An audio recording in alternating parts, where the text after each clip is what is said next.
আসসালামু আলাইকুম প্রিয় চতুর্থ শ্রেণীর শিক্ষার্থী বন্ধুরা, আশা করি তোমরা সবাই ভালো আছো। প্রিয় শিক্ষার্থী বন্ধুরা, আজকের ক্লাসে আমরা আলোচনা করব তোমাদের অধ্যায় 7-এর সাধারণ ভগ্নাংশ। তো দেখো প্রিয় শিক্ষার্থীরা, তোমরা 110 নম্বর পেজে চলে আসো। তোমরা দেখতে পারবা যে 4 নম্বর থাকা কি বলেছে, ভগ্নাংশের যোগ ও বিয়োগ সম্পর্কিত নিচের সমস্যাগুলো হিসাব করি।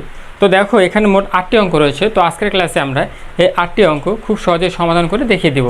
তাহলে চলো প্রিয় শিক্ষার্থী বন্ধুরা, আমরা যদি এখানে 1 নম্বর অঙ্কটি খেয়াল করি। তো দেখো প্রিয় শিক্ষার্থীরা, এখানে 1 নম্বর অঙ্কটিতে কি বলেছে, 5/1 যোগ হচ্ছে 5/2। তাহলে দেখো প্রিয় শিক্ষার্থীরা, এখানে আমরা দুটি ভগ্নাংশের হর দেখতে পাচ্ছি 5। ঠিক আছে। তো এখন দেখো, এখন আমরা লসাগু কত নিব, তাই না?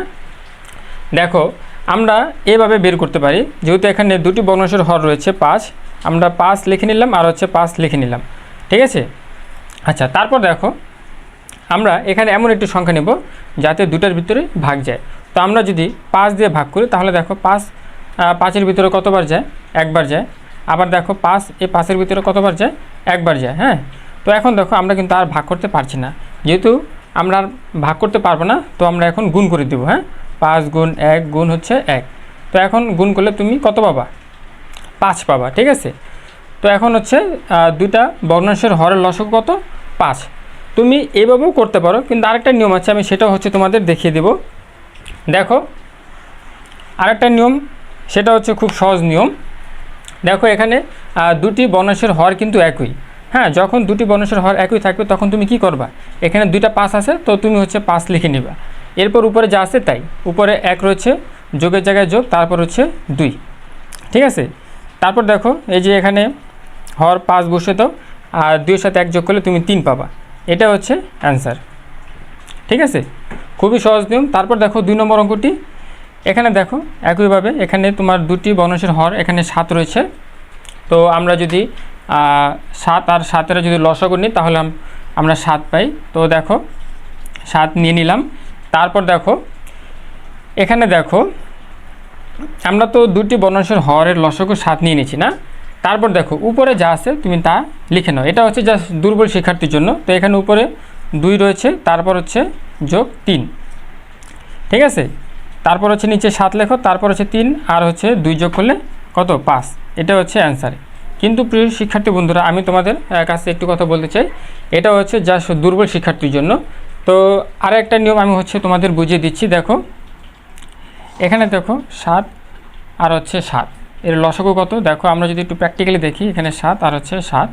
তো দেখো এখানে আমরা এমন একটু সংখ্যা নেব যাতে দুটার ভিতরে ভাগ যায়। তো আমরা যদি এখানে 7 নিই, 7-7-এর ভিতরে একবার যায়, 7-7-এর ভিতরে একবার যায়। তো এখন দেখো এরপর কিন্তু আমরা আর ভাগ করতে পারছি না। যেহেতু আর ভাগ করতে পারবো না, তাহলে আমরা গুণ করে দেবো। 7 গুণ 1 গুণ হচ্ছে 1। তো এখন গুণ করলে তুমি 7 পাবা। হ্যাঁ, তাহলে আমরা এখানে 7 নিয়ে নিলাম। এরপর তুমি কি করবা, এরপর হচ্ছে এই যে প্রথম ভগ্নাংশের হরের 7কে আর তোমার যে লসাগুর যে 7 রয়েছে তুমি ভাগ করে দেবা। ভাগ করলে হচ্ছে তুমি 1 পাবে। ওই 1 আবার এই 4-এর সাথে গুণ করবা, 4। ঠিক আছে, বিয়োগের জায়গায় বিয়োগ। একইভাবে দ্বিতীয় ভগ্নাংশের হর দ্বারা তুমি কি করবা, লসাগুর 7কে ভাগ করবা, তুমি 1 পাবা। ওই 1কে এই 2-এর সাথে গুণ করবা, 2। ঠিক আছে। এরপর দেখো তারপর হচ্ছে 4 থেকে 2 বাদ দিলে 2 পাবা আর হচ্ছে 7। এটা হচ্ছে অ্যান্সার। তারপর দেখো 4 নম্বর অঙ্কটি, এখানে আমি হচ্ছে তোমাদের সহজ নিয়মটাই দেখিয়ে দেবো। এখানে তোমার দুইটা ভগ্নাংশের হর একই রয়েছে। তো আমরা এখানে যেহেতু দুইটা ভগ্নাংশের হর একই, তো আমরা এখানে 12 লসাগু নিয়ে নেব। তারপর হচ্ছে উপরে যা আছে তাই। ঠিক আছে। এরপর দেখো 7 থেকে 3 বাদ দিলে তুমি কত পাবা, 4 পাবা, আর নিচে হচ্ছে 12। তো এখানে দেখো আমরা আরেকটা কাজ করতে পারি, লঘিষ্ঠ আকার, মানে কি ছোট আকারে প্রকাশ করব। তো দেখো এখানে আমরা 4কে যদি 4 দিয়ে ভাগ করি তুমি 1 পাবা। আবার 4কে যদি 12কে ভাগ করো, তাহলে হচ্ছে তুমি কত পাবা, 3 পাবা। তাহলে কত, 3-এর 1। এটা হচ্ছে অ্যান্সার। এরপরে দেখো প্রিয় শিক্ষার্থী বন্ধুরা, এখন আমরা 5 নম্বর অঙ্কটি করব। দেখো এখানে 5 নম্বরে কি বলেছে, এখানে 5 নম্বরে 5/1, তারপর হচ্ছে যোগ 5/2, তারপর হচ্ছে যোগ 5/1।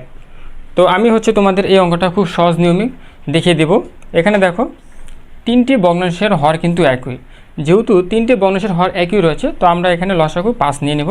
তারপর হচ্ছে উপরে যা আছে তাই। ঠিক আছে, আমরা 1 লিখে নিলাম, যোগের জায়গায় যোগ, তারপর 2 লিখে নিলাম, যোগের জায়গায় যোগ, তারপর হচ্ছে 1 লিখে নিলাম। এরপরে দেখো এরপর এরপর হচ্ছে এখানে হর 5, 5ই থাকবে। এখন আমরা যোগ করব, 2 আর 1 যোগ করলে 3, 3 আর 1 যোগ করলে 4, 5/4। এটা দেখো প্রিয় শিক্ষার্থী বন্ধুরা, এখন আমরা 6 নম্বর অঙ্কটি করব। এখানে দেখো 7/1, তারপর হচ্ছে যোগ 7/2, তারপর হচ্ছে যোগ 7/3। একইভাবে দেখো আমরা কি করব, যেহেতু এখানে 3টি ভগ্নাংশের হর একই রয়েছে, তো আমরা লসগু হিসাবে আমরা 7 নিয়ে নেব। এরপর দেখো উপরে যা আছে তাই 1, তারপর হচ্ছে 2, তারপর হচ্ছে 3।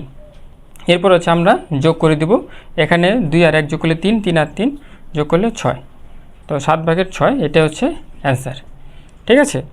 আচ্ছা, এরপর দেখো 7 নম্বর অঙ্কটি এখানে আমরা পাশে করে নিচ্ছি। এখানে হচ্ছে 7/4, তারপর হচ্ছে এখানে বিয়োগ 7/2, তারপর হচ্ছে যোগ 7/1। তো দেখো আগের নিয়মই এখানে 3টি ভগ্নাংশের হর একই রয়েছে, তো আমরা এখানে লসগু 7 নিয়ে নেব। তারপর হচ্ছে উপরে যা আছে তাই 4, বিয়োগের জায়গায় বিয়োগ, 2 যোগের জায়গায় যোগ।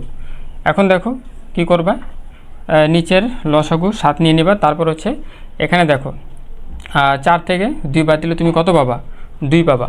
হ্যাঁ, 2-এর সাথে আবার 1 যোগ করলে কত, 3। অথবা তুমি এভাবে করতে পারো, এই যে এখানে 4-এর সাথে 1 যোগ করবা, 5, 5 থেকে 2 বাদ দিলে 3। এটা হচ্ছে অ্যান্সার। ওকে। এরপরে দেখো প্রিয় শিক্ষার্থী বন্ধুরা, এখন আমরা সর্বশেষ অঙ্কটি করব, 8 নম্বর অঙ্কটি। এখানে দেখো বলেছে 12/7, তারপর হচ্ছে 12/3 যোগ 12/1। দেখো এই নিয়মটা আমি হচ্ছে তোমাদের একটু ভিন্ন নিয়মে দেখিয়ে দেব। দেখো প্রিয় শিক্ষার্থী বন্ধুরা, এখানে 3টি ভগ্নাংশের হর কিন্তু একই রয়েছে। হ্যাঁ, তো এখন হচ্ছে আমাদের লসগুটা বের করতে হবে। তাই আমরা কি করব, আমরা এই প্রথম ভগ্নাংশের 12, তারপর হচ্ছে দ্বিতীয় ভগ্নাংশের 12, তারপর হচ্ছে তৃতীয় ভগ্নাংশের 12 লিখে নেব। হ্যাঁ, তো দেখো এখন যদি আমরা লসগু করি, তো এখানে তোমার 3টা সংখ্যা দেওয়া আছে, তো আমাদের এখানে এমন একটি সংখ্যা নিতে হবে যাতে 3টার ভিতরে ভাগ যায়। তো আমরা যদি 12 নিই, 12কে 12 দিয়ে ভাগ করলে 1 পাবা, আবার 12কে 12 দিয়ে ভাগ করলে 1 পাবা, আবার 12কে 12 দিয়ে ভাগ করলে 1 পাবা। তো এখন দেখো এরপরে কিন্তু আমরা আর ভাগ করতে পারবো না। যেহেতু ভাগ করতে পারবো না, তাই আমরা কী করব, গুণ করে দেব। তাহলে 12 গুণ 1 গুণ 1 গুণ হচ্ছে 1। এখন যদি আমরা গুণ করি তাহলে হচ্ছে তোমরা 12 পাবা। ঠিক আছে। তো এখন 3টি ভগ্নাংশের হর কত, 3টি ভগ্নাংশের হর লসগু হচ্ছে আমরা 12 নিয়ে নেব। ঠিক আছে। আচ্ছা, এখন দেখো এই যে 12, প্রথম ভগ্নাংশের হর 12 রয়েছে, 12কে 12 দিয়ে ভাগ করলে তুমি 1 পাবা, ওই 1কে তুমি 7 দিয়ে গুণ করবা, 7 বিয়োগ, আবার 12কে 12 দিয়ে ভাগ করলে 1 পাবা, ওই 1কে লবের 3 এর সাথে গুণ করবা, তাহলে 3, তারপর হচ্ছে যোগ, আবার দেখো 12কে 12 দিয়ে ভাগ করলে 1 পাবা, ওই 1কে লবের 1-এর সাথে গুণ করবা, 1। তারপর দেখো নিচে 12, তারপর এখানে দেখো এই যে 7 আর হচ্ছে 1 যোগ করো, কত, 8। 8 থেকে তুমি কি করবা, 3 বাদ দিবা, তাহলে তুমি কত পাবা, 5 পাবা। এটা হচ্ছে অ্যান্সার। তো প্রিয় শিক্ষার্থী বন্ধুরা, আশা করি তোমরা এই 4 নম্বরের এই 8টি অঙ্ক খুব সহজেই বুঝতে পেরেছো। তো পরবর্তী ভিডিওতে আমি তোমাদের যে কথার অঙ্কগুলো রয়েছে, এখানে 5, 6, 7, হ্যাঁ 3টি কথার অঙ্ক রয়েছে। তো পরবর্তী ভিডিওতে আমি তোমাদের এই 3টি কথার অঙ্ক নিয়ে আলোচনা করব। তো আজকের ভিডিওটি এ পর্যন্তই, দেখা হচ্ছে পরের ভিডিওতে। সে পর্যন্ত ভালো থাকবে। ধন্যবাদ সবাইকে।